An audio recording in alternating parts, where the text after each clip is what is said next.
más común entre los 20 y 40 años. Tenemos la hiperplasia benigna de próstata, que es a partir de los 50, 60 años, y el cáncer de próstata, que también se presenta a esa edad, pero más frecuente a partir de los 65 años. Lo común de estas tres enfermedades es que al inicio de la enfermedad, las tres presentan casi los mismos síntomas. ¿Cuáles son? Hay un gran síndrome que se llama el síndrome de prostatismo. Está dado por síntomas irritativos y síntomas obstructivos, que iremos viendo conforme avance la clase. Pero al inicio las tres enfermedades dan los mismos síntomas.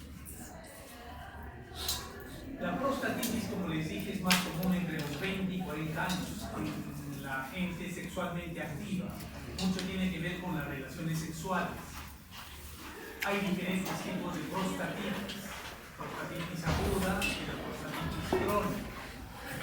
La prostatitis aguda realmente es una enfermedad que va a llevar al paciente a solicitar una atención médica de inmediato e incluso internamiento, porque viene con dolor, viene con fiebre, malestar general, y el paciente muchas veces necesita tratamiento antibiótico parenteral. La prostatitis crónica, hay varios tipos de prostatitis crónica. Dentro de ellas, la que más nos interesa es la prostatitis crónica bacteriana. Está producida por bacterias. Una característica de la próstata es que los gérmenes, para ingresar a la próstata, ingresan por vía retrógrada, o sea, por el canal uretral, ingresan a la próstata, en el caso de prostatitis crónica. Y la particularidad es que el antibiótico para que ingrese a próstata es bien difícil la absorción a nivel prostático. Es difícil. Por ejemplo, uno tiene una faringitis, es fácil darle un tratamiento de 5 a 7 días. 5 a 7 días y la absorción antibiótica es casi completa. En cambio, en prostatitis no. En prostatitis el tratamiento antibiótico es bastante largo, generalmente 1 a 2 meses de tratamiento antibiótico. Hay una prueba que se llama el test de Stanley, con la prueba de los 3 vasos. Con eso nos hacen el diagnóstico de prostatitis crónica. Y como les dije, el tratamiento es antibiótico y generalmente es más de 1 mes. La prostatitis aguda, la infección llega por vía sanguínea. Por vía sanguínea, como les digo, es de instalación rápida, es aguda y muchas veces necesita el paciente tratamiento antibiótico parenteral. Y la otra prostatitis, la prostatitis bacteriana, sí es un verdadero dolor de cabeza para el urólogo, porque el tratamiento se hace de acuerdo a cada paciente. Hay muchos síntomas que tiene que tratar el urólogo y es una enfermedad de muy difícil tratamiento. Muy difícil tratamiento. El paciente a veces tiene dolor, que no calma con los antiinflamatorios comunes, muchas veces hay que usar alfa bloqueadores, hay que usar corticoides, hay que usar antidepresivos, etc. Y muchas veces el tratamiento no llega a ser tan efectivo como quisiéramos. Dentro de la prostatitis bacteriana también entra un gran síndrome que se llama el dolor pélvico crónico, que es muy común en mujeres, pero también se puede dar en varones. Hecha esta introducción, hablemos de lo que es hiperplasia benigna de próstata. Como le dije, la hiperplasia benigna de próstata es el tumor benigno más común en pacientes por encima de los 60 años. Hasta los 50 años tenemos un 40%, a los 60 años tenemos un 60%, a los 70 años tenemos un 80%. Y bien dicen que si todos vivieran, los varones vivieran hasta los 100 años o más, todos acabarían con hiperplasia benigna y con cáncer de próstata. Es una enfermedad evolutiva que va con la edad. Pero de todos los pacientes que tienen hiperplasia benigna de próstata, solamente el 50% presenta síntomas. Una característica importante de la hiperplasia benigna de próstata es que el tamaño de la próstata no va de acuerdo a los síntomas prostáticos. Un paciente puede tener una próstata inmensa de unos 60, 80 gramos y tiene síntomas mínimos. Al revés, un paciente puede tener una próstata de 20, 30 gramos y los síntomas son muy sugestivos de enfermedad. Acá tienen la vejiga, lo que es la vejiga, tienen la uretra y la próstata va a envolver a la uretra prostática. Si nosotros vemos la uretra, tenemos la uretra peniana, vulvar, membranosa, la uretra prostática y ahí llega la vejiga. Es por eso que a veces próstatas pequeñas crecen hacia la luz de la uretra y producen mucha sintomatología. El diagnóstico. Para hablar de diagnóstico hablemos primero del chequeo prostático. ¿A qué edad comienza el chequeo prostático? Normalmente el chequeo prostático comienza a los 50 años, salvo si el paciente tiene papá con cáncer de próstata, empieza a los 45. Pero si tiene hermano con cáncer de próstata, debe empezar a los 40 años. El chequeo prostático consiste básicamente en un tacto rectal y un dosaje de una sustancia en sangre que es el antígeno prostático específico. Con esas dos especificaciones, una no reemplaza a la otra, tienen que ir las dos. Con eso se empieza el chequeo prostático. Bueno, se hace el chequeo prostático, el tacto rectal tiene que ser un tacto rectal normal, quiere decir que la consistencia de la próstata debe ser más o menos similar a la punta de la nariz. Y el PSA debe estar de acuerdo a los estándares que ya iremos viendo de acuerdo al edad. Bueno, si nosotros hacemos el chequeo prostático y todo cae dentro de límites normales, haremos el diagnóstico de hiperplasia benigna de próstata. Luego, al paciente, que viene es un paciente sintomático que va a consulta, le pediremos una ecografía vesicoprostática y en consultorio le haremos unas preguntas, todas ellas encuadradas dentro de un cuestionario IPS, es el cuestionario de síntomas prostáticos. Acá tenemos el cuestionario, son una serie de preguntas con una puntuación cada una. Al finalizar el cuestionario nosotros hacemos la sumatoria del puntaje y veremos que hasta de 0 a 7 dan síntomas leves, que el paciente generalmente no necesita tratamiento. En muchos casos, como el paciente quiere de todas maneras un tratamiento, en estos casos de síntomas leves nosotros podemos usar la fitoterapia. Ya veremos en el tratamiento en qué consiste este tipo de medicina. Cuando son los síntomas moderados llegan hasta una puntuación de 19 y cuando son severos, que están asociados a complicaciones producto de la hiperplasia prostática, son los síntomas graves.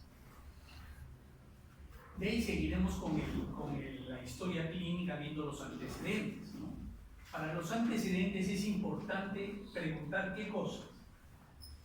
Es importante preguntar sobre síntomas o patologías que tengan que involucrar al sistema nervioso central o al sistema periférico, porque se ha visto que alteraciones del sistema nervioso central o periférico tienen síntomas que pueden alterar la micción y nos pueden hacer confundir con síntomas de prostatismo, síntomas prostáticos, ¿no? Dentro de ellos tenemos las neuropatías, que incluye a una gran población como es los diabéticos. Tenemos al Parkinson, tenemos a la esclerosis múltiple, los accidentes cerebrovasculares, etc. También tenemos que preguntar si el paciente tiene algún problema de enfermedad renal, ¿no? Si el paciente de repente ya tiene un cierto grado de insuficiencia renal crónica. Muchas veces la insuficiencia renal crónica puede ser motivo de la hiperplasia benigna de próstata. Los factores obstructivos a la larga pueden llevar a insuficiencia renal. Es común a un paciente de edad preguntarle sobre los síntomas prostáticos y decirle cómo va la micción y el paciente le responde: la micción está muy bien, yo orino bien, en la noche orino 4 o 5 veces, pero sin problemas. Entonces, ¿qué pasa con esos pacientes? El paciente se acostumbra a esa forma de miccionar, a orinar poquito, con un chorro débil, varias veces en la noche, cosa que ya no es normal. Y muchos justifican esto y dicen: no, es que yo tomo mucha agua antes de ir a orinar, antes de ir a dormir. Si ustedes se ponen a pensar entre los varones, ustedes pueden tomar 1 litro de agua antes de irse a dormir y en la noche no se levantan a las 5 o 6 de la mañana con ganas de orinar y orinan un montón, ¿no? Pero ya en los pacientes que tienen alteraciones obstructivas por la próstata ya se produce la nocturia, que es la las ganas de orinar en la noche, que lo levantan y lo despiertan al vacío.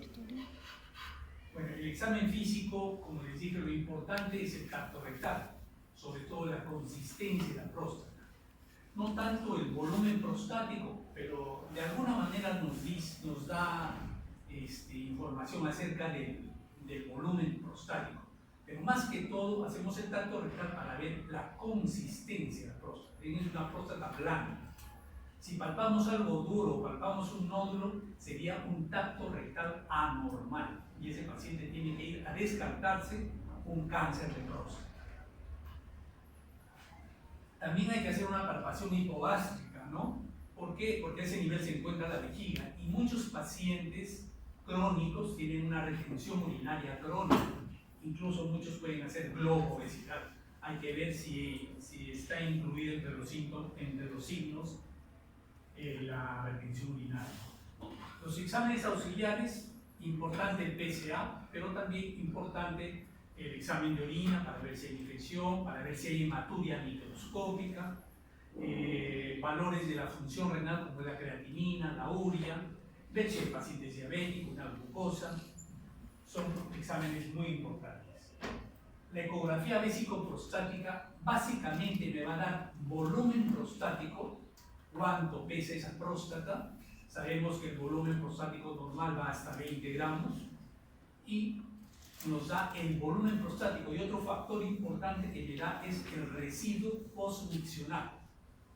Se hace la ecografía, se le dice al paciente que toma bastante agua, cuando ya tiene muchas ganas de orinar, se le hace la ecografía, después se le pide al paciente que vaya a miccionar y se le hace la segunda ecografía para ver si hay residuo después de la micción.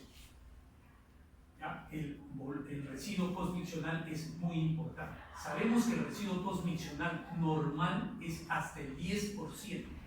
Si hay un volumen de 300, si el paciente orina 270 y queda 30 centímetros, se considera dentro de lo normal. Otro examen que se puede hacer es la flujometría. Hay un aparato especial que es el flujómetro, se le dice al paciente que tome bastante agua y cuando ya tenga agua que pase a consulta para que orine en ese aparato. El paciente orina y sale una curva de micción, una velocidad de micción. Se dice que en varones el flujo miccional es normal cuando es mayor de 14 centímetros cúbicos por segundo. En las mujeres el flujo es diferente. Es mayor porque tienen uretra más corta y además porque nada se interpone entre la vejiga y el exterior. No hay próstata en ellas. Entonces, en una mujer menores de 50 años, el flujo normal es más de 25 centímetros cúbicos por segundo. Si la mujer ya tiene más de 50 años, el flujo normal es más de 20 centímetros cúbicos por segundo.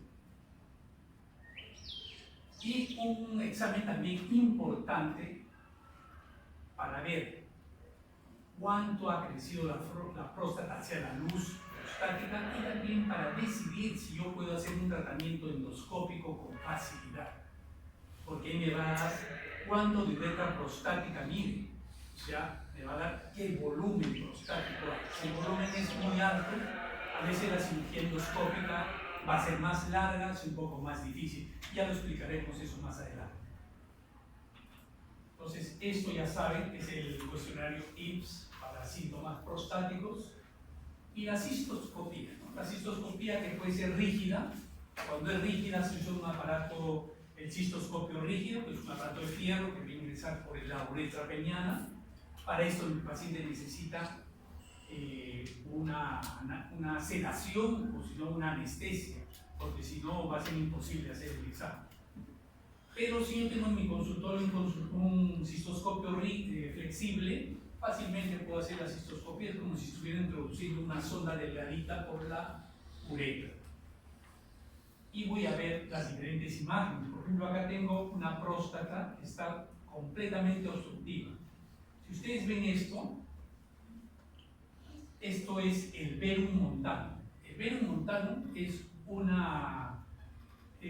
hallazgo anatómico dentro de la uretra que es muy importante, porque a 1 centímetro detrás se encuentran los músculos del esfínter urinario externo. Cuando yo hago cirugía endoscópica y me sitúo detrás del velo montano, puedo lesionar el esfínter y el paciente queda con incontinencia urinaria permanente. Por eso es muy importante este sitio anatómico. Acá tengo los lóbulos prostáticos, lóbulo derecho, lóbulo izquierdo. Y esta imagen es cuando el paciente ya ha sido operado. Acá también tenemos lóbulo prostático derecho, lóbulo prostático izquierdo. Esto se llama el cuello de la vejiga. Muchas veces también el cuello está incrementado. Entonces ahí diremos que hay un tercer lóbulo, el lóbulo medio, que ha crecido hacia el cuello y produce mucho mayor obstrucción. Hay pacientes jóvenes que se les saca la ecografía y nos habla de una próstata pequeña, 20, 25 gramos, pero si le hacemos una cistoscopía veremos que hay un cuello elevado o lóbulo medio, y eso da muchos síntomas obstructivos al paciente. Acá tenemos un divertículo vesical, pero si vemos acá al costado, vemos que estas líneas son líneas de fibrosis que se producen en la vejiga cuando ha sido una hiperplasia prostática de mucho tiempo de evolución. Al principio la vejiga hace un poco de fuerza, que es normal. Cuando hay una obstrucción tiene que hacer mayor fuerza, ¿no? Hasta que llegue un momento en que esto se llama una vejiga de lucha, tiene mucha fibrosis, y entre las fibrosis se forman unas cavidades. Esas cavidades se llaman pseudodivertículos. No son divertículos en sí, son pseudodivertículos, muy común de este tipo de vejiga. Esta vejiga se llama vejiga de lucha. Vejiga de lucha. Se da en problemas prostáticos de larga data. Esto es lo que le hablaba, el síndrome de prostatismo, o ahora se llama síndrome de síntomas del tracto urinario inferior. Están dados por síntomas obstructivos e irritativos. Los síntomas obstructivos van a estar dados principalmente por la hormona testosterona, la dihidrotestosterona. Nos da síntomas obstructivos. ¿Qué cosa es? Pujo para orinar, un chorro débil, ¿no? Hay goteo postmiccional, hay residuo postmiccional, etc. Y el otro es el componente dinámico. Si nosotros evaluamos una vejiga, la vejiga tiene un músculo, ¿no? Ese se llama el músculo detrusor. El músculo detrusor está inervado por fibras parasimpáticas o polinérgicas. Y el cuello de la vejiga está inervado por fibras simpáticas o alfa-adrenérgicas. Entonces, el componente dinámico está dado por esas fibras alfa-adrenérgicas. Es por eso que a veces próstatas pequeñas pueden dar mucha sintomatología, y es que está alterado este componente dinámico del síndrome del prostatismo.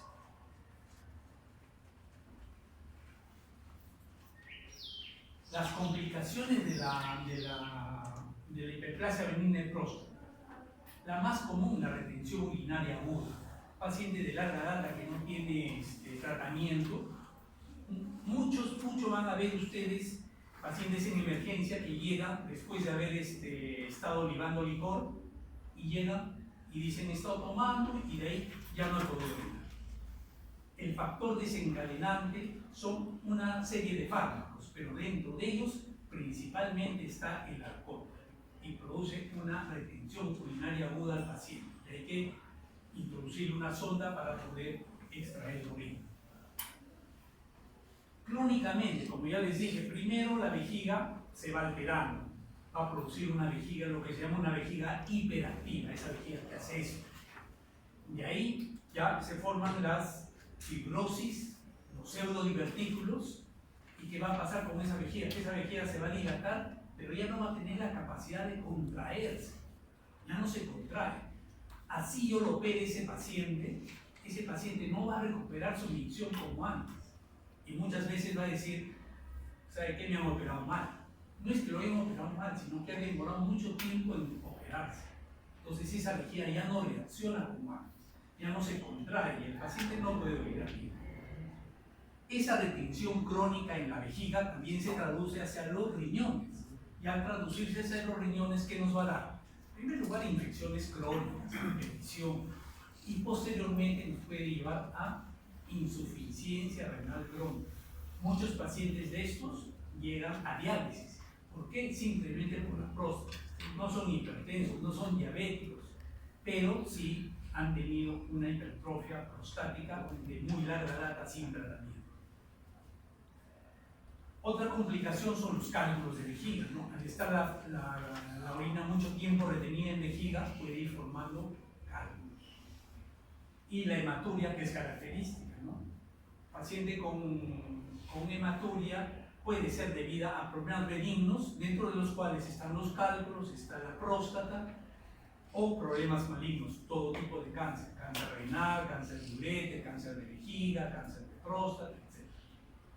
Por eso se dice, paciente mayor de 50 años con hematuria, siempre dentro de todo mi esquema diagnóstico debe estar una cistoscopía para ver de dónde está sangrando. Acerca del tratamiento. Bien, si yo evalúo solamente la ecografía, diré, próstatas menores de 40 gramos, solo tratamiento médico. Entre 40 y 60 gramos, tratamiento quirúrgico endoscópico. Y mayores de 60 gramos, tratamiento quirúrgico abierto. Eso era hasta que no llegó la cirugía bipolar o la cirugía láser. Ahora con esas dos cirugías, próstatas grandes se pueden operar con cirugía endoscópica. Pero entonces diré, hasta los 40 gramos, tratamiento médico. Después de los 40, puedo pensar ya en tratamiento quirúrgico, ¿no? Y si yo hablo de los sintomatología, síntomas leves, no necesitan tratamiento, o si no, fitoterapia. La fitoterapia son pastillas elaboradas en base a vegetales. Tenemos el Serenoa repens, el Piñero africanum, y acá hay un fármaco, una hierba que ha sido estudiada por la Cayetano Heredia, es el achiote. El achiote lo que produce también alivia los síntomas de prostatismo porque desinflama la zona de la uretra prostática y con esto mejora la micción. Después tenemos los alfa bloqueadores. Los alfa bloqueadores van a actuar sobre el componente dinámico de los síntomas de prostatismo. Dentro de los alfa bloqueadores tenemos la terazocina, tamsucina, dosazocina, etc. Todas ellas van a aliviar, van a mejorar la micción, actúan rápidamente y como efecto colateral tienen la hipotensión ortostática y también disminuyen la eyaculación. Muchas veces hasta la anulan la eyaculación. El paciente no eyacula, pero deja el tratamiento y vuelve a su vida normal. Después tenemos los inhibidores de la 5-alfa reductasa. Estos actúan sobre el componente obstructivo.